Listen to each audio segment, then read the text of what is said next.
we're over here with our SoloStove campfire, our bonfire, getting this thing hot, trying to get down to coals. We're gonna try to get this thing hot and throw our nice cast iron scuttle. So let me tell you, from SoloStove on top. And we're gonna make us that campsite was chicken crazy. cacciatore I. We had So people what in we're and gonna out the whole time. Couldn't figure out how to do a good cooking show with everybody there. But let me tell you something. Doesn't mean I give up. So here has been from the future to fill you in on everything that you didn't find out while I was there. So first thing you need to know. First thing that we did is I took 2 Vidalia onions, big old onions, and I sliced them into long little strips. I threw them into the pan, and they went, and they cooked. Now I cooked them down until they were, starting to get translucent, started to brown a little bit, and I found out that I forgot my garlic. We're camping. Things happen. I forgot my garlic. That's okay. So what I did then was I scooted all that good onionness, made a little bowl, a little place that I could make the chicken. And then around the campfire is not a great place to fall. I went and I took the chicken one by one and laid them out and started browning the chicken. Now right now everybody in the camp's going, "Ooh, this is awesome." No, this isn't awesome. Awesome is when we get done. Everybody's going, "This is awesome." So I had my chicken in there, and it's going, psst, and it's turning brown. And I flipped my chicken. Then, what did I do then? Do I remember? It's a good question. So then, I had my stock.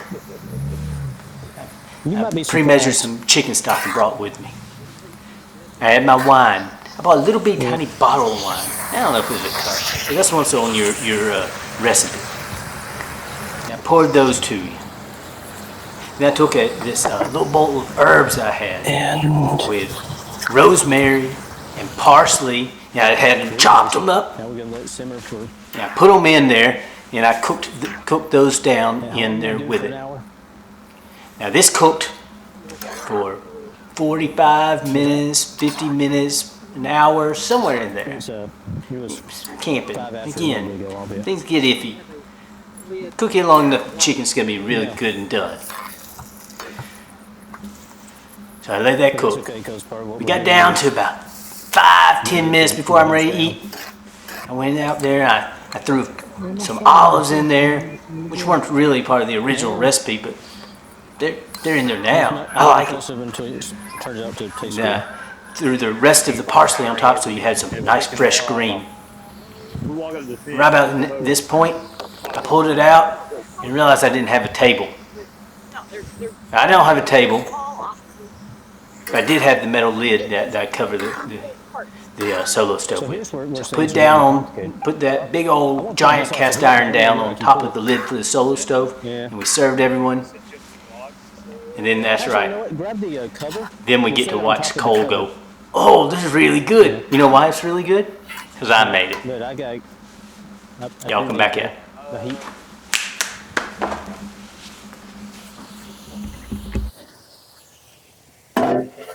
Because I hate to put that down and then burn something.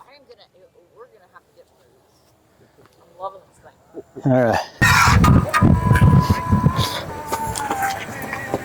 All right.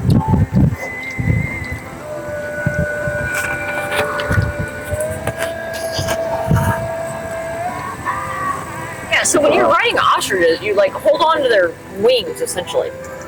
So you're just sitting on them. So they're pissed off, sitting on them. It's not, everything about this holding on, sounds like a bad idea. So you're exactly. Oh, it's there's nothing good. There's nothing good about it at all. How did you get convinced to ride one of these? I was because I was young and riding horses, and it sounded like a fun time. Woo! Well, oh no, I was just saying that. I couldn't do it. So were you famous in town? Dude, No. man, Ostrich racing. No. that's good. Oh, good. That's very good. Very good. No, I didn't. It's only as I got